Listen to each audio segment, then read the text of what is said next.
चलिए आज का जो जिसको कहते हैं जो कर्म हम करने के लिए आए हैं वो कर्म करें। राज जी ने स्टार्ट बहुत अच्छे ढंग से कर दिया, क्योंकि हमारा रियल वैदिक एस्ट्रो फाउंडेशन बनाने का जो मोटिव था, मोटिव एक्चुअल में ये है कि जो चीजें अभी तक लोगों से दूर हैं, अब हुआ क्या है, आज की डेट में यूट्यूब एस्ट्रोलॉजी चल रही है। यूट्यूब एस्ट्रोलॉजी में सबको थोड़ी थोड़ी चीजें मिल जाती हैं, कुछ यहाँ से मिल गया, कुछ वहां से मिल गया, पर कंप्लीट नहीं हो पाता। उसका नतीजा क्या होता है कि हमारी नॉलेज अधूरी रह जाती है। और ये प्रोसेस सिर्फ यूट्यूब वाले एस्ट्रोलॉजर्स के साथ नहीं है। अगर मैं हिस्ट्री उठाऊं तो ये 700-800 साल से ऐसे ही चल रहा है।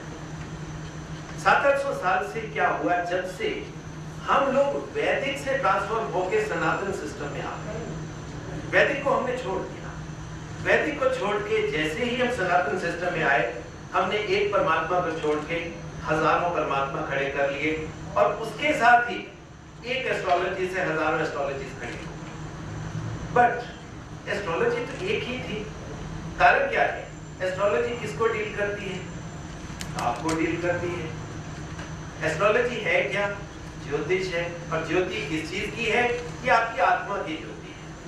जब आत्मा की ज्योति है तो हम इसको डिफरेंट पैथियों में कैसे ले जा सकते हैं? जितना हम बाहर की तरफ जाते हैं, जिसको हम राहु इफेक्ट नॉर्मली कह देते हैं, जितना बाहर की ओर जाते हैं उतना कंफ्यूजन बढ़ती जाती है। हमेशा यही कहा जाता है कि आपने अगर सही तरीके से चीजों को सीखना है तो आपको बाहर मंदिर जाने की जरूरत नहीं है, मंदिर आपके मन के अंदर है। और यही एस्ट्रोलॉजी है और यही स्पिरिचुअलिटी है। राज जी ने स्टार्ट किया कि एस्ट्रोलॉजी और लाइफ अलग नहीं है। एक्चुअल में ये दोनों चीजें एक ही है। या तो हम लाइफ से एस्ट्रोलॉजी को समझ लें या एस्ट्रोलॉजी से लाइफ को समझ लें। बात दोनों वही है। एक विद्या ने बहुत अच्छी बात करना शुरुआत की थी कि यद पिंडे तद ब्रह्मांडे। बिल्कुल बात बेटा आपकी बिल्कुल ठीक है कि जो आपके अंदर हो रहा है उसी का एक्सप्रेशन आपके बाहर है। ऐसा कुछ नहीं है कि जो चीजें हम देख रहे हैं आज की डेट में, बाहर से भी उसका इफेक्ट है। इसको हम अदर वे अराउंड भी बोल सकते हैं। What is that? That is यत् ब्रह्मांडे तत् पिंडे। बात एक ही है, चाहे हम अंदर से बाहर की यात्रा कर लें या बाहर से अंदर की यात्रा कर लें, बात तो देखो वो ही रहती है। और आज जैसा प्राची ने शुरू किया कि ascendant has to be one.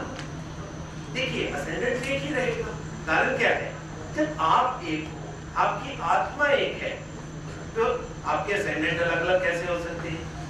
मगर अब आप डे टू डे लाइफ में देखते हैं कि यहाँ भी बहुत सी कंफ्यूजन्स आपको दिखाई देती है। आपका चार्ट जिस दिन बच्चे का बर्थ हुआ, आपका चार्ट बन गया। अब आप 60 साल 70 साल 80 साल जी रहे हो। अब उसमें आपकी बॉडी से लेकर आपकी साइकोलॉजी, और जो लोग स्पिरिचुअल लेवल पर भी चलते हैं उसमें हम स्पिरिचुअलिटी को भी इन्वॉल्व कर सकते हैं। इन तीनों लेवल्स पर आपके डे टू डे चेंजेस आ रहे हैं। आपकी बॉडी डेली बदल रही है, आपकी साइकोलॉजी डेली बदल रही है। आप पहले से बेटर मैच्योर होके मोर स्पिरिचुअल बनते जा रहे हो। अब ये जो चीज है हम चार्ट से कैसे देखें? देखिए एस्ट्रोलॉजी की लिमिटेशंस हैं, और ये लिमिटेशंस मेरा एक, जितने लोग मेरे साथ एस्ट्रो इंटेलिजेंस चैनल से जुड़े हुए हैं, मैं सबको एक ही बात कहता हूं कि हर प्रॉब्लम का सॉल्यूशन उसी लॉक में ही होता है जहां से, जिसको हम कहते हैं कि ये प्रॉब्लम का लॉक है, तो उसकी चाबी लगाने के लिए जो होल होगा वो उस लॉक में ही होगा। हमें बाहर देखने की जरूरत नहीं है। If we have to unlock the lock, so हमें की को लॉक के होल में ही लगाना है। So answer lies over there, कि हमें बाहर कहीं नहीं जाना। उसके आंसर भी आपको एस्ट्रोलॉजी से ही मिल रहे हैं। वो ही गाइडलाइंस, हमें वैदिक से अलग नहीं होना। ऋषि पराशर ने जो हमें क्यू लाइंस दे दी, ऋषि जो थे बहुत लॉजिकल थे। एक्चुअली प्रॉब्लम क्या हुई, हम लोगों ने अपना माइंडसेट एकेडमिक कर लिया, बुकिश कर लिया। हम उन ऋषि के माइंडसेट में नहीं जाना चाहते। हम ये सोचना नहीं चाहते कि ऋषि जब उन्होंने एस्ट्रोलॉजी जैसे खूबसूरत शास्त्र की रचना की, उनके मन में क्या चल रहा था, कौन से लॉजिक्स थे। और आप सब जानते हैं कि ये 100% फूल प्रूफ साइंस है। जब ये फूल प्रूफ साइंस है तो या तो साइंस हमारे तक पहुंचते पहुंचते उसका डुप्लीकेट हो गया, बहुत से मिसिंग लिंक्स आ गए और उसी मिसिंग लिंक्स की वजह से प्रॉब्लम आ गई, या हम अपनी शॉर्टकमिंग एक्सेप्ट करें कि हमने अपना ब्रेन और लॉजिक वहां पे लगाया ही नहीं। जो हमें फीडेड नॉलेज दे दी गई, जो सॉफ्टवेयर बिल्ट इन सॉफ्टवेयर आपको दे दिया गया, आप उसी को फॉलो करते जा रहे हो। सो डिस्पैरिटीज तो आनी ही थी और यहीं से आज का मेरा टॉपिक शुरू हो जाता है। और वो क्या है? Transformative astrology. अब आप कहोगे कि ट्रांसफॉर्म क्या होगा एस्ट्रोलॉजी के थ्रू, क्या लाइफ ट्रांसफॉर्म होने वाली है? देखिए, आपकी जब बॉडी रोजाना ट्रांसफॉर्म हो रही है, आपकी साइकोलॉजी रोजाना ट्रांसफॉर्म हो रही है और कुछ थोड़ी सी परसेंटेज वाले लोगों की स्पिरिचुअलिटी भी रोजाना ट्रांसफॉर्म हो रही है, वो हम चार्ट से कैसे? देखिए, बहुत डीप टॉपिक है आज का मेरा, लोगों को समझने में भी काफी आपको स्ट्रेस करना पड़ेगा इस टॉपिक को समझने में, क्योंकि टॉपिक इजी नहीं है। और आज तक आपने ये जो वर्ड है वर्ड सुना भी नहीं होगा कि एस्ट्रोलॉजी में कुछ ट्रांसफॉर्मेटिव एस्ट्रोलॉजी नाम की चीज भी हो सकती है। सो जैसे प्रेजेंटेशन आगे चलती है, मैं प्रेजेंटेशन के माध्यम से ही आपको समझाऊंगा। ट्रांसफॉर्मेशन के लिए आपके पास सिर्फ और सिर्फ अगर चार्ट में कोई चीज प्रेजेंट है, कोई टूल आपके पास है, वो क्या है? That is Rahu Ketu axis. इसको हम एनर्जी एक्सिस के नाम से जानते हैं, क्योंकि अगर आप थोड़ा सा भी, जो लोग बीच में से शास्त्र पढ़ते हैं उनको पता होगा, शास्त्रों में बार बार एक लाइन रिपीट की जाती है कि हमारी लाइफ चक्र के समान घूमती है। और ये जो चक्र है, चक्र को घुमाने वाला जो टूल है वो कौन है? वो हमारा मनस है, हमारा मन है। मन ही उस चक्र को, जीवन चक्र को घुमाने में सक्षम है, कैपेबल है। अब आप देखिए, जब शास्त्र कह रहे हैं वो ये है, तो अब आप कहोगे कि जी आपने मन की बात क्यों नहीं की, आप सीधा राहु केतु पे क्यों आ गए? अब ये मैं आपको यहाँ, क्योंकि मेरी एक आदत है, मैं टीचिंग करता हूँ तो प्रॉपर्ली टीचिंग करता हूँ, कोई बीच में से मिसिंग लिंक छोड़ता नहीं। अब राहु केतु क्या है, आप इसको समझिए। राहु केतु आपके मन की ही तो प्रोजेक्शन है। जो आउटवर्ड प्रोजेक्शन है उसको हम राहु जानते हैं, और जो इनवर्ड प्रोजेक्शन है दैट इज केतु। अब आप देखिए, आप वो फिगर भी याद करिए जो लोग आप सबको पढ़ाया गया है, कैसे बनती है? चंद्रमा और सूर्य का जब एलिप्टिकल आपस में इंटरसेक्ट होता है, जो नॉर्थ नोड बनेगा दैट इज राहु, जो साउथ नोड बनेगा दैट इज केतु। सो राहु केतु कोई अलग की चीज नहीं है, ये आपके मन की ही प्रोजेक्शन है। और शास्त्र जब ये कह रहे हैं कि आपको जो टूल दिया गया है वो मन है, आपका मनस है, और एस्ट्रोलॉजी में वो क्या है?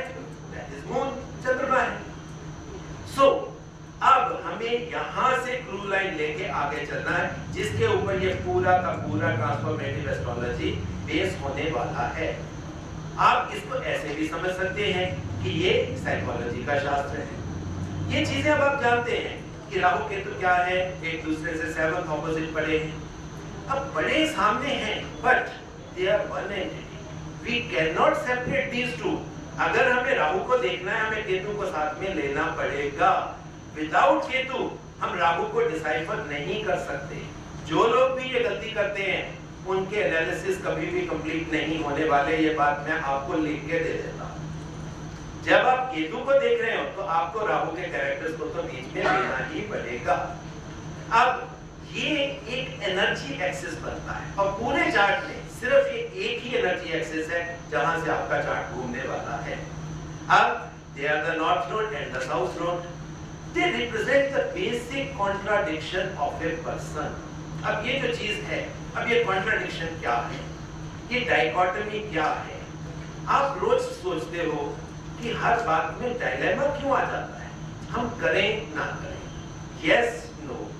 अब ये क्या है? और कुछ नहीं है, this is what Rahu and Ketu. और ये क्या है? जब हम एस्ट्रोलॉजी को लाइफ के साथ इकट्ठा करते हैं, लाइफ और एस्ट्रोलॉजी अलग नहीं है। आप एस्ट्रोलॉजी को लाइफ के हिसाब से समझने का प्रयास करोगे, आपको बहुत आसानी से समझ में आएगा कि राहु केतु एक्सिस कोई खास बात नहीं है, ये लाइफ ही है। जो डेली डाइकोटमी, डेली कॉन्ट्राडिक्शन हमारे मन में आती कहाँ है? मन में।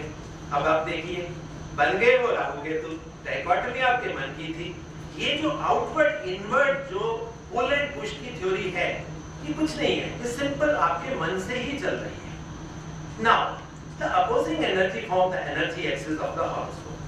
This energy axis or the energy emanated from the pulling apart action or opposition is capable of giving rotation to the life cycle. अब आप देखिए, आपकी डाइकोटमी क्या है कि मैं ये पर्टिकुलर कर्म करूं या ना करूं। अब आप कहोगे कि इसमें हम गाइड लेंगे, जुपिटर की गाइड ले लेंगे या कुछ लोग वीनस की गाइड ले लेंगे, दो गुरु हमारे पास अवेलेबल हैं, साथ में हम अपने मर्करी को यूटिलाइज कर लेंगे कि मर्करी आपकी बुद्धि है, वो आपको गाइड कर देगा। But is it that simple? क्या वो प्लेनेट आपके पास आके आपको बताने वाले हैं? आपको उन प्लेनेट्स के पास जाके यानी कि गाइड लेनी है। तभी जो प्राची बोल रहे थे, मैं तो हर वीडियो में ये बात बोलता हूँ, ये बात आप सभी लिख के रख लें कि कोई प्लेनेट आपको कोई इंपैक्ट नहीं देता, आपको उन प्लेनेट से इंपैक्ट लेना होता है। और वो लेने के लिए हमारे पास एक ही टूल है, और वो क्या है? आपका चंद्रमा, आपका मन और आपका राहु केतु एक्सिस, जहां से आप यस नो का डिसीजन करने वाले हैं। और वहीं से ट्रांसफॉर्मेटिव एस्ट्रोलॉजी या हमारी बेसिक साइकोलॉजी की शुरुआत होगी। बच्चा डेवलप करता है, आप इस तरह सोचिए, बच्चा डेवलप करता है, बच्चे की साइकोलॉजी क्या है? एक बेसिक साइकोलॉजी के साथ बच्चा जन्म लेता है। बच्चे को गुस्सा आता है तो पूरा गुस्सा आता है, उसको ये कोई मतलब नहीं है, उसको पॉलिटिक्स आती नहीं है कि मेरे मदर है या फादर है, उसने अगर किसी के थप्पड़ लगाना है तो लगा ही देना है। जैसे जैसे आप बड़े होते हो, आप चीजों को लर्न करते हो, वो बात वाला है कि that means transformation is happening in your psychology, ये लर्निंग प्रोसेस। बट आज का मेरा टॉपिक है कि आपको ट्रांसफॉर्मेशन चार्ट में कैसे देखना है, दैट इज वेरी इंपॉर्टेंट। सो आगे चलते हैं। इस कॉन्ट्राडिक्शन से, इस डाइकोटमी से ही हमारी साइकोलॉजी निर्मित होती है। कारण क्या है? अब आप देखिए, बच्चा डिसाइड करता है कि मैंने, अब मेरे को गुस्सा है, मैंने उसके थप्पड़ लगाना है या उसके लात मारनी है। बच्चा बहुत छोटा है, अभी उसको कोई समझ नहीं है, तो आप क्या सोच सकते हो कि उसमें मार्शल इफेक्ट ज्यादा है। इसी तरह एक बच्चा बिल्कुल चुप रहता है, एक बच्चा वाइजली उस सीन को मतलब यानी कि अपने तरीके से करने की कोशिश। यहाँ से आपको समझ में आता है कि यहाँ पर कई साइकिल्स हैं, कई तरीके हैं जहाँ से बेसिक साइकोलॉजी है, और ये बेसिक साइकोलॉजी आपको चार्ट में देखनी है। तो आगे चलते हैं। There are 6 types of basic contradiction that is possible in a kundli. देखिए 6 ही मेन कॉन्ट्राडिक्शंस हैं जो आपके चार्ट में पड़ी है, और देखने के लिए अब तो आपको समझ में आ गया कि टूल कौन सा है, that is Rahu Ketu axis. So अब ये जो 6 कॉन्ट्राडिक्शंस हैं, कहां से? Rahu Ketu axis in first house, Rahu Ketu axis in second house, third house, fourth house, fifth house and sixth house. उसके बाद तो रोल रिवर्सल है, केतु राहु हो जाएगा, राहु केतु हो जाएगा, साइकोलॉजी उलट जाएगी। सो आप इस तरह लेकर चलिए कि ये जो कॉन्ट्राडिक्शन है, बेसिक कॉन्ट्राडिक्शन किसी भी ह्यूमन बीइंग में या बेसिक साइकोलॉजी के ट्रेड किसी भी ह्यूमन बीइंग में 6 तरह के ही हैं। अब यहाँ से हमें देखना कैसे है, समझना कैसे है, ये अब आप प्रेजेंटेशन में देखिए। सबसे पहले हम लेते हैं first at 7th house placement. This is the most basic contradiction and our Kalpurush Kundali concept is based on this type of contradiction. देखिए, जो ऋषि पराशर ने हमें समझाने के लिए सबसे पहला चार्ट बना के दिया, वो भगवान विष्णु का चार्ट था, that is known as कालपुरुष कुंडली। आप सब जानते हो। उसमें अगर हम देखेंगे तो आप देखिए फर्स्ट और 7th हाउस में अगर हम राहु केतु को प्लेस करें तो ये हमारी फर्स्ट और 7th हाउस की प्लेसमेंट बन जाएगी, राइट? अब फर्स्ट हाउस आप जानते हो, आज के प्राची के वाले सेशन में भी ये बात हुई, प्राची ने भी आपको बहुत क्लियरली समझाया कि फर्स्ट हाउस क्या, तो आपको आपकी आइडेंटिटी है, आज का क्योंकि वर्ड थोड़ा सा एब्रिविएशंस यूज करने वाला है, वो क्या है, उसमें आप देखो हम उसको आईडी वर्ड यूज कर लेते हैं कि first house is your ID. अच्छा, actually this contradiction is basic between physical and gender identities. अब आप देखिए ये साइकोलॉजी की बात है। First house is your physical identity house. आप कैसे हो, आपका फेस कैसा है, आपका कलर कैसा है, आपके फेशियल फीचर्स कैसे हैं, ये आप सब जानते हो कि फर्स्ट हाउस क्या है। अगर राहु फर्स्ट हाउस में आएगा तो आपके असेंडेंट तो नहीं ना बदलने वाला, वो तो वही रहेगा। राहु के आने से कोई आपकी नाक टेढ़ी नहीं होने वाली, कोई आपका कान उल्टा नहीं होने वाला, कुछ नहीं होने वाला, क्योंकि first house is your first house, वो तो आपका भाव है फर्स्ट। अब सेवंथ हाउस अब क्या है, अब आप देखिए seventh house is your gender house. ये चीजें आपको बुक्स में नहीं मिलने वाली, ये बहुत डीप रिसर्च की चीजें। हालांकि थोड़ा सा आपको आइडिया लग जाता है कि सेवंथ हाउस क्या है जी, वाइफ का, हम लोग स्पाउस से ले लेते हैं, लेडी का, but that is not the actual thing, that is your gender. Seventh house is your gender. अब यहाँ से क्या चीज निकलेगी, अब आप देखें आगे। Physical identity is formed by self image of personality that keeps on changing throughout our life। अब देखिए, ये तो अब आपको मैंने समझा दिया कि पूरी लाइफ में फिजिकल चेंजेस तो आपके आते रहेंगे, और फिजिकल चेंजेस जैसे जैसे आप में आते रहेंगे आप चीजों को बदलते रहोगे। आपके फेस छोटा था, बड़ा हो गया, अब आपके पहले चेहरा स्किन आपकी साफ थी, धीरे धीरे ओल्डेज आ गई, आपके रिंकल्स आ गए, तो ये तो चेंज आपका आता ही रहेगा। अब इसमें हम आगे क्या देख सकते हैं, accordingly we have following self images: infant, child, adolescent, young, adult, mature and old. इसमें कोई खास बात नहीं, आप इजीली समझ सकते हो इस चीज को। Now Rahu Ketu transit in various periods gave us clues to the specific formation of different self images, that is individuality, self esteem, personal recognition etc. ये इजी है बातें। ये क्या है, ये आपका आईडी है, आपका आइडेंटिटी है। फर्स्ट हाउस वही चीजें बता रहा है। अब first and seventh house placement will underline the behaviour and will try to fulfil the weakness of self image with the help of corresponding gender identity provided by the seventh house। अब आप देखिए यहाँ पर उस seventh house का principle of opposition, या कुछ लोग उसको प्रिंसिपल ऑफ अट्रैक्शन भी कह देते हैं, तो वो यहाँ पर अप्लाई होता है। अब ये कैसे अप्लाई होता है, अब आप देखिए। अब सेवंथ हाउस में आपका जेंडर क्या है, उससे आपका फर्स्ट हाउस इफेक्ट होगा, क्योंकि सेवंथ हाउस इज योर शक्ति स्थान।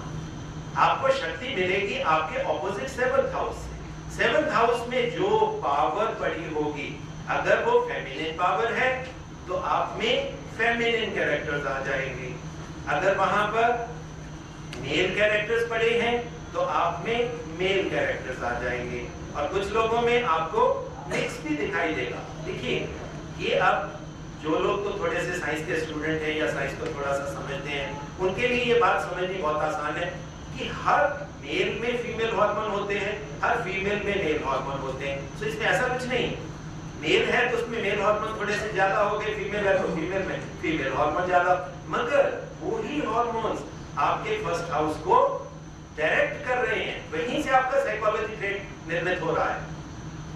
Gender identity means that the gender image is specific. अब आप देखिए, असेंडेंट बदलने वाला आपका नहीं है, आप बहुत श्योर हो जाइए इस बात में, तो वो आपका स्पेसिफिक ही होगा, and strongly backed by the precise thinking patterns that defines the role and differences based on the ideas that define gender।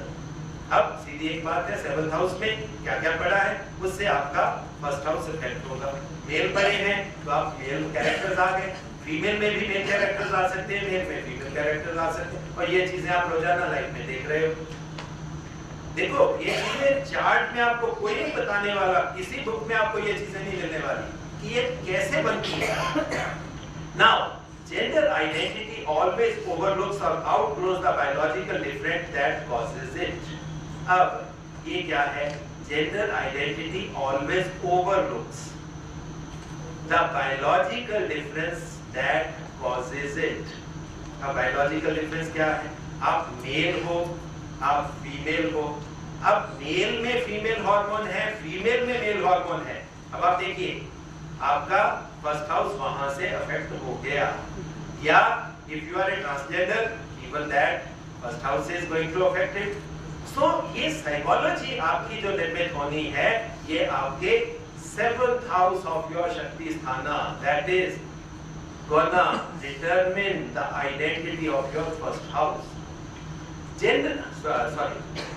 Such persons seek to be super males, super females or transgender traits to be more than they actually are. अब आप देखिए बहुत से लोग हैं, चलते हुए से आप पता लगा सकते हो कि ये गर्लिश है या बॉयिश है। आपको ये चीजें देखो रोज में दिखाई देंगी। आप एस्ट्रोलॉजी को कुछ अलग ना लेके चलो, इसको लाइफ के साथ मिलाओ, आपको चीजें समझ में आएंगी कि आप रोजाना ये चीजें देख रहे हो। Rahu is an unusual appearance of personality, but यहाँ पर राहु आपकी साइकोलॉजी में एक कंफ्यूज्ड पर्सनैलिटी जरूर देगा, क्योंकि राहु ने सबसे ज्यादा इफेक्ट आपके हार्मोन्स को करना है, तो वहां से आपकी आइडेंटिटी इफेक्ट होने वाली है। Now this contradiction is of two types, translogical and exhibitionist. अब आप देखिए ये हमेशा दो तरीके से चलती है। ट्रांसलॉजिकल यानी कि लॉजिक से भी परे, जिसमें लॉजिक्स कुछ नहीं आते। अब वो लॉजिक्स क्या हैं? लॉजिक्स 7th हाउस में 10th हाउस शक्ति स्थान आपका क्या है? फीमेल पड़ा है, बट इंसान आ गया मेल। अब ये लॉजिक से परे की बात होगी। अब उसमें कौन से हार्मोन ज्यादा इफेक्ट करने वाले हैं, ये लॉजिक से परे की बात है। अच्छा, कुछ लोगों को आप देखोगे बहुत एक्सिबिशनिस्ट होते हैं, बहुत शो ऑफ करते हैं। अच्छा, अब शो ऑफ के लिए बताइए एस्ट्रोलॉजी में हम उसको कैसे बता सकते हैं कि ये आदमी एक्सिबिशनिस्ट है? कुछ लोग बहुत शो ऑफ करने वाले होंगे, कुछ नहीं शो ऑफ करने वाले। सो ये आपको बहुत आसानी से कैसे पता लगेगा? That means Rahu is in 1st house and Ketu is in 7th house. अब केतु क्या है? Ketu is pure logic.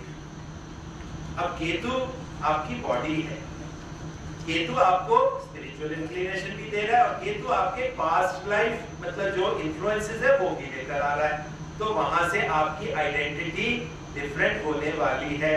So that is translogical. That is just because of Ketu positioning in 7th house. अच्छा, अब राहु को स्ट्रॉन्ग करने के लिए अब आपको क्या है कि हार्मोन्स आपके चाहे मेल हो तो मेल में मेल, फीमेल में फीमेल, तो वो एक्सिबिशनिस्ट। आप उसमें ये भी कह सकते हैं कि 7th हाउस वीनस का है तो वेनेशियन कैरेक्टर्स आपके पढ़ रहे। सो वो उसके आगे का सब्जेक्ट है। Now Rahu represents translogical and Ketu exhibits the X factor. देखिए एक्स फैक्टर एक्सिबिशनिस्ट हम कह देते हैं ना, आजकल ये वर्ड बहुत चलता है कि फला आदमी में एक्स फैक्टर है। अब वो एक्स फैक्टर क्या है? जो दूसरों से उसको डिफरेंट बनाता है। That is what the role of Rahu. Rahu ही आपको दूसरों से डिफरेंट बनाएगा, which is given by the characters of spent past life, learning about relationships and social conduct. चीजें देखिए, आप जो हो ये मत सोचो आप जो हो ये इस जन्म से बन गए। नो, आपके जो पास्ट लाइफ के संस्कार आ रहे थे वो कहीं ना कहीं आपके इस बर्थ को, आपके आईडी को गवर्न करते हैं। अब ये बीच-बीच में थोड़ा सा मैं एग्जांपल से भी समझाऊंगा। First 7th house placement. This energy axis or the contradiction can be best understood if we refer to the horoscope of biggest star of Bollywood cinema, that is Amitabh Bachchan, and understand how it can be synthesized to bear miraculous results leading to charisma of personality. अब आप देखिए Ketu in 1st house, Rahu in 7th house। अब आप देख लीजिए strength उसको कहां से मिली? Rahu in 7th house। Rahu is what? Cinema is। अच्छा, अब आप देखिए Amitabh Bachchan is very introvert personality। बाहर स्टेज पे वो बात करेगा, आप कभी उससे पर्सनली मिल लेना। जो लोग मिले हुए हैं मेरे जैसे उनको तो पता है कि is a highly introverted person. अच्छा, फिर केतु है, स्पिरिचुअल इंटेंट भी दे रहा है, तभी आप देखोगे मंदिर घूम रहा है अमिताभ बच्चन। तो ये जो करिश्मा एक्स फैक्टर दिया, किसने दिया? एक्स फैक्टर राहु ने दिया। नॉर्मल लुक्स हैं, हालांकि देखो Amitabh Bachchan is not very handsome, normal looks हैं, बट वो जो एक एक्स फैक्टर मिला है वो परमात्मा ने किसी को नहीं दिया. That is why Amitabh Bachchan is unique. So first and seventh house placement is bound to give you your unique ID. ये आपको साइकोलॉजिकल पॉइंट्स है, ये आपको इस तरह समझनी है. अब एक और एग्जांपल ले लेते हैं. And the second bar chart which can highlight gender identity cult belongs to great psychologist Sigmund Freud, who underlined sexual desire to be the determining factor of basic personality of human beings. अब आप देखिए यहाँ पर अब क्या हुआ, राहु और Venus इकट्ठे हो गए. देखिए सिगमंड फ्राइड की आप जितनी मर्जी बुक्स पढ़ लीजिए वो कहाँ पे बेस्ड है, दैट इज सेक्स ओरिएंटेड. 100% उसकी साइकोलॉजी सेक्स बेस्ड साइकोलॉजी. अब आप देख सकते हो कि आप इस तरीके से जब चार्ट को डिसाइफर करोगे, आप आदमी के बारे में कितना बढ़िया तरीके से प्रेडिक्शन, बट मैं तो कहता नहीं होता क्योंकि astrology is not a science for making predictions. Astrology is simply a science to know yourself, your inner energies. Inner energies को अगर आप समझ सकते हो तो आपके लिए दूसरों के बारे में बताना बहुत इजी हो जाता है. आगे चलते हैं. सेकंड एंड एट्थ प्लेसमेंट, ये आपकी सेकंड प्लेसमेंट हो जाएगी. नाउ सेकंड हाउस जैसे बात हो रही थी, ये कान है, ये मतलब कम्युनिकेशन है, ये सब आप चीजें जानते हैं, मैं उन चीजों में नहीं जाऊंगा, अदरवाइज टॉपिक बहुत लंबा हो जाएगा. This energy axis placement deciphers the focus of life in relation to speech, money making capability, foresight, knowledge, taste, etc. majority material desires. ये बात करी गई है सेकंड हाउस की मटेरियल चीजों के बारे में. और अगर राहु वहां पे है तो आप इजीली अंडरस्टैंड कर सकते हो कि ये आपकी मटेरियल चीजें बढ़ने वाली हैं. सिंपल हो गया. आप आपके लिए देखिए बात को समझना. अब क्या है देखिए, this represents the basic contradiction between the positioning of being haves and have nots. अब आप देखिए मजे वाली चीज, सेकंड हाउस मनी का हाउस है, वहां पे राहु है तो चीज एक्सपेंड हो गई, बढ़ गई, मींस हैव्स. इसका ऑपोजिट हाउस, अब वहां पे केतु आ गया तो दैट मींस हैव नॉट्स. वहां पे आपको ये चीजें नहीं होने वाली. तो इंसान की बेसिक साइकोलॉजी हैव और हैव नॉट्स के बीच में घूमने वाली है. आप किसी का भी चार्ट उठा के प्रेडिक्ट कर लीजिए कि आपकी साइकोलॉजी में ये दोनों बातें मिलने वाली हैं कि अगर आपको चाहिए तो सब कुछ चाहिए और पूरी मात्रा में चाहिए, मैक्सिमम क्वांटिटी में चाहिए, मगर वो आदमी वर्स्ट सिनेरियो में भी सरवाइव करने की कैपेबिलिटी रखता है. मींस हैव्स और हैव नॉट्स. उसकी साइकोलॉजी में आप 100% प्रेडिक्शन बोल सकते हो, कहीं पे भी आपको गलती नहीं होगी. आगे चलते. The most prominent characteristics of this placement is life-threatening insecurity. Very important thing. This characteristic is given by Ketu, which shows that the spent past life was in research of occult, meditative techniques, mystical realms, death-like situations arising due to long-term illness and meditation. आज बीच में एक तो question आए थे, मैं पहले लगा था कि बीच में थोड़ा सा इंटरव्यू करूं कि ऑकल्ट मेडिटेशन की. अब ये जो आउट ऑफ बॉडी, किसी ने एस्ट्रल ट्रैवल की बात करी, ये जो आउट ऑफ बॉडी एक्सपीरियंसेस हैं ये आपको 8th हाउस से ही मिलने वाले हैं. और ये जरूरी नहीं है कि सिर्फ स्पिरिचुअल होंगे.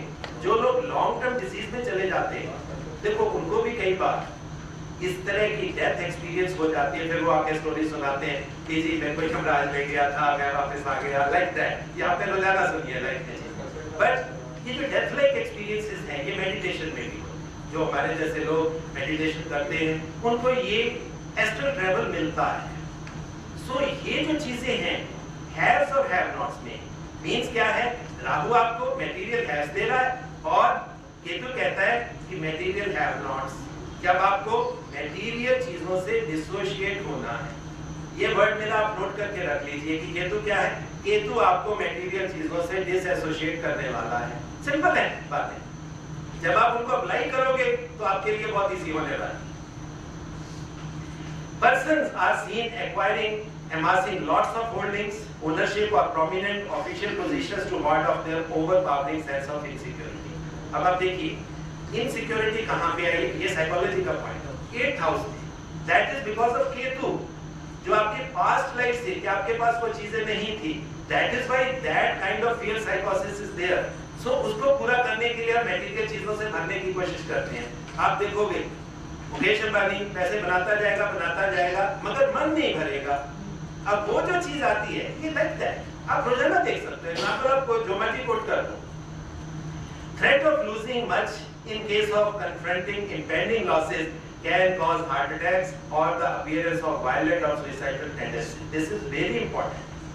जब आपकी साइकोलॉजी नेगेटिव होने लगती है, क्योंकि सेकंड हाउस में मून आपका क्या पड़ा है, बोलिए फटाफट। यस, अब आप देखिए, सो मून को डिप्रेशन पकड़ते टाइम नहीं लगेगा, तो यहाँ पर सुइसाइडल टेंडेंसीज आपको देखने को मिलने वाली हैं। ये अकेला एस्ट्रल ट्रैवल ही नहीं है, सिर्फ डेथ ही नहीं है, यहाँ पर सुइसाइड भी है 8th हाउस में। अब आप एग्जांपल लेते हैं।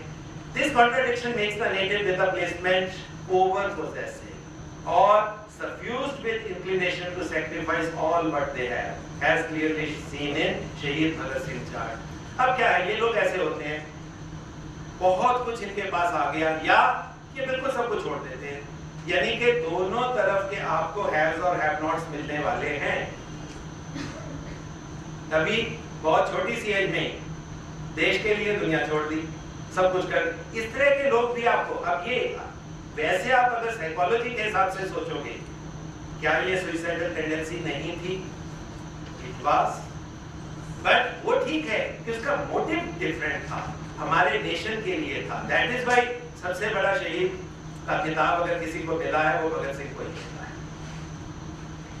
अब सेकंड हाउस का बहुत इंपॉर्टेंट एग्जांपल जो हमारी फ्रेटर्निटी के लिए, दो बड़े ही नाम हैं, डॉक्टर बीवी रमन और प्रोफेसर के.एन. राव। अब आप देखिए बीवी रमन के चार्ट में, अब आप देख लीजिए कहां पे पड़ा है, राहु इन 12th हाउस है, केतु इन 6th house, having 6th house of energies. जब बीवी रमन की आप लाइफ उठा के देख लीजिए, जब बीवी रमन ने पैसे के पीछे भागने की कोशिश की, he fell flat। जब स्पिरिचुअल टेंडेंसी के साथ वो आदमी काम करता, लाइफ उठाइए आप, तब आपको समझ में आएगा कि ये चीजें कैसे अप्लाई होती हैं।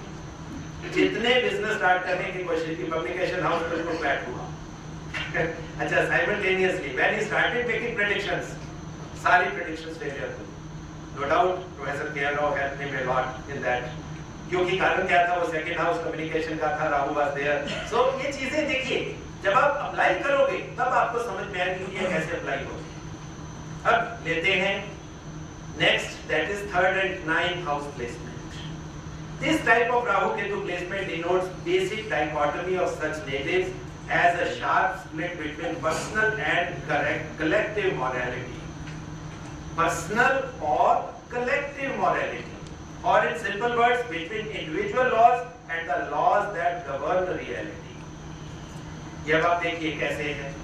3rd हाउस क्या है आपके, एक ही वर्ड से आप समझ लीजिए, आपकी एफर्ट्स हैं, और 9th हाउस क्या है, जो आपको सिस्टम दे रहा है, यानी कि अब आपके क्या है, एक तरफ इंडिविजुअल लॉ है और दूसरी तरफ कलेक्टिव मॉरलिटी है, क्योंकि जुपिटर का घर है, तो मॉरलिटी कलेक्टिव वहां पे हो जाती है, तभी हम उसको डिवाइन के साथ जोड़ देते हैं।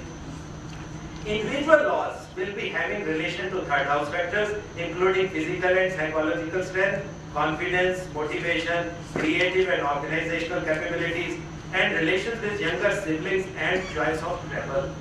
वो आपको मालूम ही है कि 3rd हाउस शॉर्ट जर्नीज का है, 9th हाउस लॉन्ग जर्नीज का है। ये चीजें देखिए, इसको मैं ज्यादा डिटेल नहीं करने वाला क्योंकि सब्जेक्ट में लंबा हो जाएगा। Such persons are strong critics of weaknesses of one's character and that of cultural practices prevalent in society, that is Ardra नक्षत्र।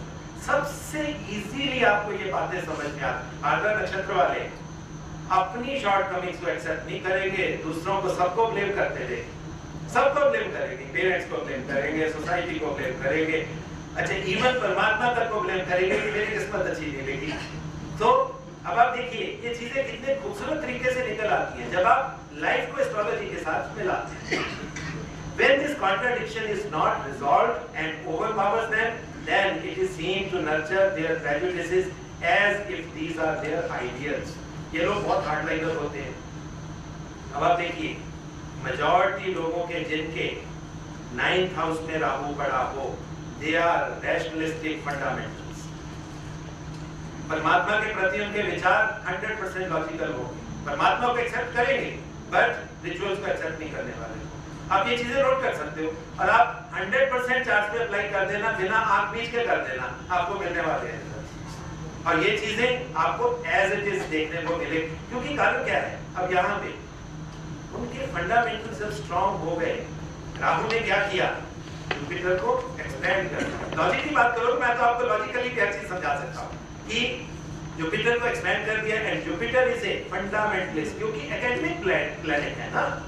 देखिए अब जो लोग यहाँ पर भी कुछ लोग बैठे होंगे कि जी ऋषि पराशर के खिलाफ हम कोई बात नहीं सुनेंगे, जैसे कुछ लोग होते हैं कि जी हम फला हमारे देवता के बारे में, हमारी देवी के बारे में हम कोई बात नहीं सुनेंगे, और कुछ लोग होंगे बिल्कुल डिनाउंस करने वाले। ये देखिए ये चीजें आपको मिलनी है साइकोलॉजी, और ये चीजें आपको चार्ट से ही देखनी है।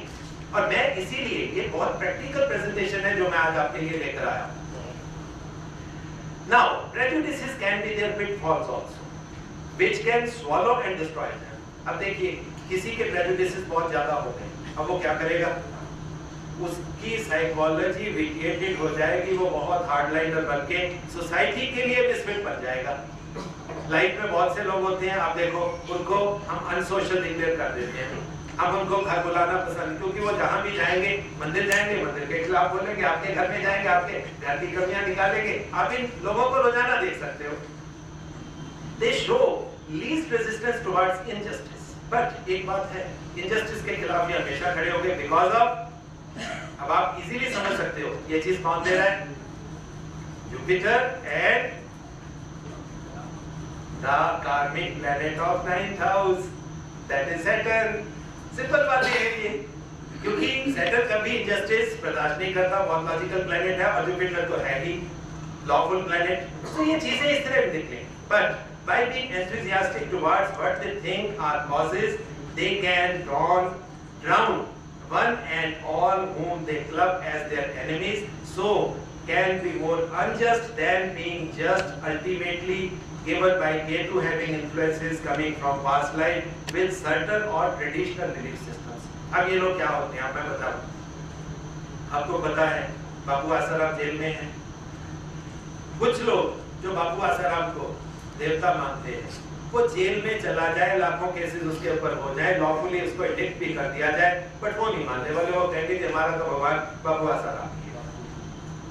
ये आपको ये डाइकोटमी इस प्लेसमेंट से मिलने वाली है, ये जो fundamental strong fundamentals. Now so to synthesise and overcome their natural weakness, they generally look towards higher order morality or the universal laws of nature. अब देखिए एक तरफ highest order of morality that is coming from Jupiter and Saturn, और दूसरी तरफ क्या है, universal laws of nature. अब 9th हाउस, यहाँ पर मैं आपको बहुत क्लियरली एक बात समझा, लोग बहुत कंफ्यूज होते हैं कि Jupiter is the planet of education, knowledge, right, but Jupiter के पास हर तरह की नॉलेज नहीं है। जुपिटर का फील्ड बहुत लिमिटेड फील्ड है, और उसमें जो एक वर्ड में अगर आप उसको सीखना चाहते हो, that is Jupiter is the knower of divine constitution. Divine constitution की नॉलेज जुपिटर के पास है, दैट्स ऑल। अब डिवाइन कॉन्स्टिट्यूशन की नॉलेज जिसको भी मिल जाएगी, अब वो कहीं ना कहीं हर तरह के पनिशमेंट से, पेनल्टी से बच जाएगा, वो चाहे आपके बॉडी की हो, चाहे आपके सिस्टम की हो, या परमात्मा की हो। अब आपको डिवाइन सिस्टम समझ में आ गया तो आप लाइफ में गलती करोगे ही नहीं, जब गलती ही नहीं करोगे तो आपको पनिशमेंट नहीं मिलेगी।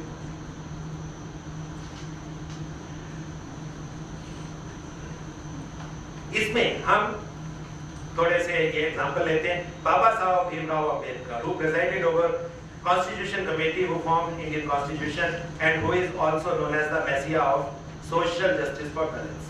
अब आप देखिए बहुत हार्डलाइनर अप्रोच थी कि दलितों को इनजस्टिस नहीं होना चाहिए, और उसको उसने कॉन्स्टिट्यूटरी मतलब उसमें डाल दिया, चाहे वो कितने % लोगों को अफेक्ट करती थी और कितने को नहीं करती थी। देखिए अब ये लोग इसी तरह डिसाइड करते हैं कि साइकोलॉजी ऐसी ही चलती है, क्योंकि अगर इनके साथ इनजस्टिस हुआ, ये इनजस्टिस दूसरों के ऊपर भी करने वाले हैं। बहुत हार्डलाइन फंडामेंटलिस्ट, हार्डलाइन फंडामेंटलिस्ट। वो अलग बात है कि जुपिटर है, नॉलेज तो है, that is why he headed that constitution committee also. अब सेकेंड इसका लेते हैं, that is horoscope of famous Swami Yogananda. आज किसी ने नाम भी दिया था कि ये स्वामी योगानंद का मतलब वो है, who believed firmly in universal order hidden behind outward reality। अब आप देखिए, स्वामी योगानंद ने इंडिया में काम नहीं किया, बाहर जाके काम किया। क्यों? क्योंकि राहु 9th हाउस में था, लॉन्ग टर्म ट्रेवल्स थे, सीधी। देखिए अब ये चीजें आपके लिए, बट उनका भी एक बात 100% है, इंडियन चीजों को भी उन्होंने बहुत डिनाउंस किया। उनके आप व्यू पॉइंट उठा के देख लीजिए, बहुत सी चीजें बात वेदांत की करते थे, मगर वेदांत की बहुत सी चीजें जो गलत थी उनको उन्होंने काटा भी। तो ये जो चीजें हैं ये इस तरह निकल आती। अब next very important place, that is 4th 10th house place. Basic contradiction relating to this type of Rahu Ketu placement is between the logic of heart and logic behind real practicality of behaviour. अब आप देखिए, 4th house आपके मन का subject है, आपके दिल का सब्जेक्ट है, इजी। बट 10th हाउस क्या हो गया? ये real practicality of your behaviour, because Saturn is the only real planet. Saturn से ज्यादा रियल प्लैनेट कोई है ही नहीं। सो आपकी ये जो डाइकोटमी है, ये डाइकोटमी दोनों हाउसेस में आपकी मिलने वाली है। Such persons think that the world of action is directly related to the world of conscience, which can influence and mold or even transform the outer reality। मन से चलेंगे, मन से कहेंगे, हमारे मन के हिसाब से दुनिया बदले, कोशिश भी करते हैं दुनिया को बदलने की। अब ये सैटर्नाइन नेचर भी है, क्योंकि 4th हाउस आपका मन है, मन के साथ मार्स भी पड़ा है, वो आपको पता ही है। देखिए मार्स को यहाँ पे भूलिए मत, ये सभी चीज से इम्बाइब्ड हैं। ये जो कॉन्सेप्ट्स होते हैं जो थोड़ा सा एडवांस्ड वाले, इसमें सभी चीजें इम्बाइब्ड होती हैं। The developmental areas are concentrated around pleasure seeking manas, having the desire to reach out and transform the outer world in its endeavor to achieve contentment and happiness। आप नहीं बदलेंगे, दूसरों को बदलने के पीछे लगे रहेंगे। दूसरों को बदल के ये सोचते हैं कि दूसरी दुनिया हमारे जैसी बन जाए, then we will be happy। क्योंकि अब सुख स्थान तो सुख स्थान ही रहना है ना, वहां से तो बदलना नहीं है। ये क्या है ना, ये वही कॉन्सेप्ट है कि आपका first house, that means your ascendant will be ascendant, वो नहीं बदलने वाला। So such persons have deep belief in the idea that the truth resides within them and can reflect in others to transform them। अब उनकी खुशी तो उनको इसी तरह मिलेगी। अब ये साइकोलॉजी है और इंसान अपनी साइकोलॉजी के हिसाब से चलता है, और साइकोलॉजी ये बदलती है, ये मैं प्रेजेंटेशन के एंड में आपको बताऊंगा, वो आप कैसे देख सकते हैं। Such persons can find the wide gap in truth and reality, denoted by Ketu, and when they are not able to bridge that gap, they can withdraw into their shells and can resort to suicidal behavior to prove that they were right। अब यहाँ पर suicidal behavior भी देखने को मिलता है, क्योंकि पहले तो ये कोशिश करते हैं कि दूसरों को बदलें, बट जब बदलना नहीं होता, ओल्ड एज हो जाती है, तो आप देखो ये लोग अपने शहर में घुस के अपने घर में ही मतलब, फिर ये किसी को मिलते भी नहीं है, क्योंकि अब वो फेलियर है, फेलियर को एक्सेप्ट नहीं कर पाता मन। However, they can succeed in synthesizing their contradiction, they can become living legends or great saints like Mahatma Gandhi and Ramakrishna Paramhans, whose horoscope best exemplifies this dichotomy। ये लीजिए, ये उनके चार्ट आपके सामने पड़े। अगर आप उनमें देखोगे, एक में पहला वाला ऊपर वाला है महात्मा गांधी का चार्ट है। अब महात्मा, सबको ये चार्ट याद भी होंगे। अब आप देखिए महात्मा गांधी के चार्ट में 4th हाउस में 10th हाउस की एनर्जी लेके के तुम्हारा बैठे, सो दैट मींस कर्म तो अब मन के साथ डिसएसोसिएट हो गए। अब वहां से उनकी साइकोलॉजी बिल्डअप होनी शुरू हुई, और बिल्डअप वो कैसे हुई? राहु मून इकट्ठे थे, उसको उन्होंने अपना कर्म बना दिया। अब आप देखिए गांधी की फिलॉसफी आप उठाकर देखिए, गांधी की फिलॉसफी साइकोलॉजिकल फिलॉसफी है। उन्होंने अपना काम मन के हिसाब से चलाने की कोशिश, उन्होंने किसी को नहीं सुना। मन है कि मेरी बात को मानो, नहीं मानोगे मैं सुसाइड करने को तैयार हूँ, मरण व्रत में बैठ गए कि सारा इंडिया माने उनकी बात को। अब आप देखिए ये इतने हार्डलाइनर अप्रोच होती है, बेसिकली सुसाइडल टेंडेंसी भी आती है, देखने को मिलेगी। साइमल्टेनियसली अब आप यहाँ पर ये आपको उल्टा होता दिखेगा। अब केतु शनि के घर में चले गए, केतु शनि के घर में जाके दैट मींस पास्ट लाइफ के जो इन्फ्लुएंसेस आए उसको उन्होंने अपना कर्म बना लिया, दैट मींस साधना, मेडिटेशन, और उससे उनका कैरेक्टर बन गया। साइकोलॉजी से इंसान बनता है, इंसान से साइकोलॉजी नहीं बनती, ये बात आप सब याद रख लो। चलते हैं आगे। 5th house 11th house, basic contradiction relating 5th to 11th house Rahu Ketu placement is between the scientific or objective understanding of the actual world and the limited field of achievements on the economical or financial level. 11th house में ज्यादा financial achievements नहीं होती। 5th house आपके education का house है, यहाँ पर आप साइंटिफिक तरीके से, क्योंकि साइंस का फील्ड है, साइंटिफिक तरीके से आप नॉलेज को लेने की कोशिश करते हो। Thirst for knowledge and expertise knows no bounds for these people. ये लोग बहुत ज्यादा नॉलेज ले लेते हैं, डिफरेंट फील्ड्स की नॉलेज ले लेते हैं, but they remain perplexed and at times frustrated about the financial implication of their pursuits. अब ये क्यों है फाइनेंशियल? ये हमेशा डायलेमा में रहते हैं ये लोग, क्योंकि 11th हाउस में अब होता क्या है, क्योंकि वो सीधा आपकी इच्छा पूर्ति का हाउस है and Rahu is most comfortable over there.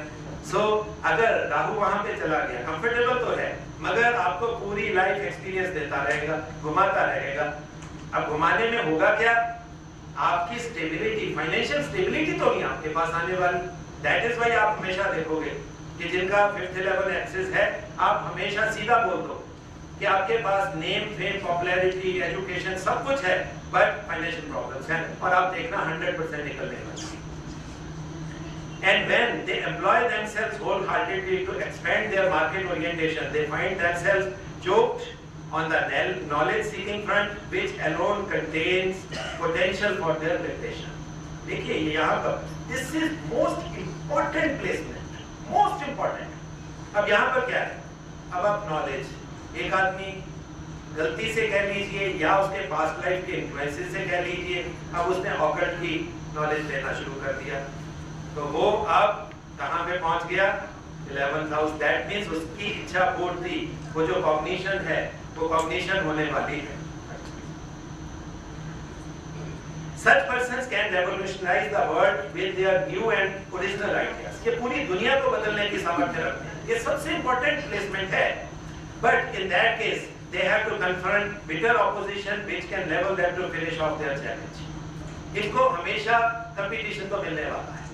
Synthesis for them can be scientific or spiritual type depending upon the placement of other planets in their charts. Shri Aurobindo is a fine example. अब आप देखिए यहाँ पर या तो आपको mistakes मिलने वाले हैं, क्योंकि राशि भी वैसे ही, देखिए जो मिस्टेक्स जितने होंगे वो आपको सबको पता है, एक्वेरियस तो वहाँ आने ही वाला है, एक्वेरियस के बिना तो ये बातें ही नहीं होती। So that is why this is so important. अब लास्ट प्लेसमेंट, क्योंकि मेरे को हो रहा है कि जल्दी किया जाए, so I will be little bit fast. This placement causes basic contradiction between the psyche formed by the struggles with the competing world and the wisdom that leads to the renunciation of the futile pursuits. अब आप देखिए ये क्या है, 6th house is the house of your struggles. जो struggle से तुम्हारी psychology बनने वाली है, उसी से आपका 12th हाउस एक्टिवेट होने वाला है, और 12th हाउस एक्टिवेट होके 12th house is the house of your expenditure, your losses, या इवन एक्सॉल्टेड वीनस। ये जो क्वेश्चन था उसका आंसर प्रॉपर्ली नहीं हुआ, क्योंकि एक्सॉल्टेड वीनस है। एक्सॉल्टेड वीनस दैट मींस आपको कि आपके इस प्रेजेंट लाइफ का आखिरी घर है, आपको जो कुछ भी है बस अब इसको कंज्यूम कर दो, आपको इसको खत्म करके जाना है। आगे की जर्नी तभी शुरू होगी अगर आपकी कुछ चीजें पेंडिंग रह गई, तो आपके अगले जन्म में आपको तंग करने वाली है। That is why Venus has to be exalted in 12th house. Such persons can either be radicals or monks or sannyasis.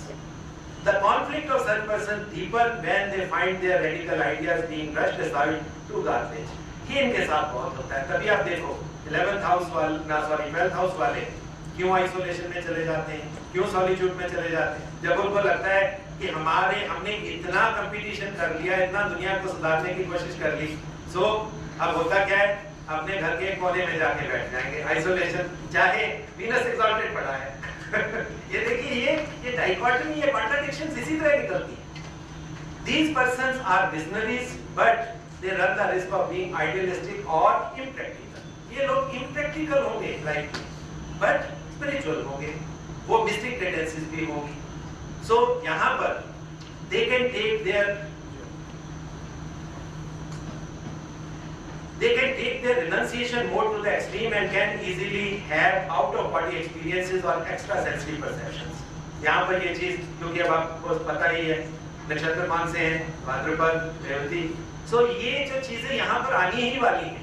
When they are able to synthesize this inherent conflict of their lives, they can be rare beings that surprise others, but who are difficult to follow in right earnest। Two fine examples of such personalities are भगवान Mahavir and Jawaharlal Nehru. ये chart है जवाहरलाल नेहरू का। अब आप देखिए केतु के साथ Jupiter आ गया। So whenever he used to talk with wisdom, with knowledge। That is why non-aligned movement हर तरफ, हालांकि उससे बेटर प्रॉस्पेक्ट प्राइम मिनिस्टर बनने के लिए पड़े थे, बट बनाया गया इसको because of this Jupiter placement.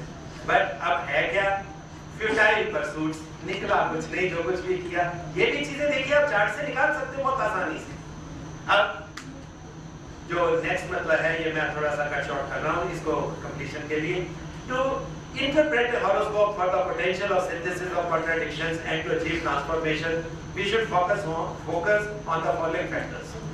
First, we have to look at the placement of the planets in various houses to find if the 4th 10th house axis under the lordship of Moon Saturn is in some way linked to 5-11 house axis of Sun Saturn energies or।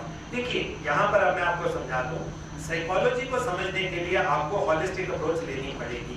क्योंकि क्या है, ये सिर्फ आपको भावों से नहीं देखना, भावों के साथ राशि भी तो आएगी ना, तो वहां से वो आपको मिक्स कैरेक्टर्स मिल जाएंगे। तो होलिस्टिक अप्रोच भी आपको देखनी है। Then we shall have to focus on the placement of Mercury and Jupiter to find if the energies of 3rd 9th house combined are in some way linked to the energies of 6th 12th। ये देखिए 3rd 9th वहां भी आपको mercury और Jupiter, और दूसरी तरफ 6th 12th में भी आपको मरकरी जुपिटर ही मिलने वाले हैं। सो ये चीजों को भी आपको, क्योंकि कई बार क्या है प्लेसमेंट्स डबल की, सो डबल प्लेसमेंट्स को भी आपको कंसीडरेशन में रखना है। सो ये जो प्लेसमेंट्स है मैंने आपको बताया, ये अब आप कैसे देख सकते हो, अब ये मैं टिप्स आपको दे सकता हूँ, इसके लिए प्रेजेंटेशन की जरूरत नहीं। उसके लिए आपको क्या करना है, अब आप सिंपल फॉर्मूला अप्लाई करिए। वो क्या है, दैट इज महादशा फॉर्मूला। महादशा फॉर्मूला में क्या होता है, आपकी फर्स्ट महादशा चल रही है, that means your first house is your ascendant house. जैसे ही सेकंड महादशा क्लियर होगी, your second house is bound to become your ascendant house. उससे क्या होगा, राहु केतु एक्सिस मूव कर दिया, रेट्रोग्रेड चलेगा, एक हाउस पीछे चला गया। इसी तरह जैसे जैसे आपकी महादशा चलती जाएगी, आपका राहु केतु एक्सिस मूव करता जाएगा, और जैसे जैसे ये ट्रांसफॉर्मेशन और ये मूवमेंट होगी, आपकी साइकोलॉजी में, आपकी लाइफ में चेंजेस आने वाले हैं। अब आप देखिए राहु केतु एक्सिस से ही आप पूरा का पूरा चार्ट किसी का भी डिसाइफर कर सकते हो by using these advance techniques, advance knowledge. So ये जो सेमिनार्स होते हैं, इसमें आपको बेसिक्स ज्यादा देने की जरूरत नहीं है, बताने की जरूरत नहीं है कि फर्स्ट हाउस में क्या पढ़ा है, 10th हाउस में क्या पढ़ा। ये चीजें अगर आप सीख के जाओगे तो आपके लिए लाइफ में बहुत काम आने वाली। और ये चीजें 100% बुक्स में तो कहीं है ही नहीं।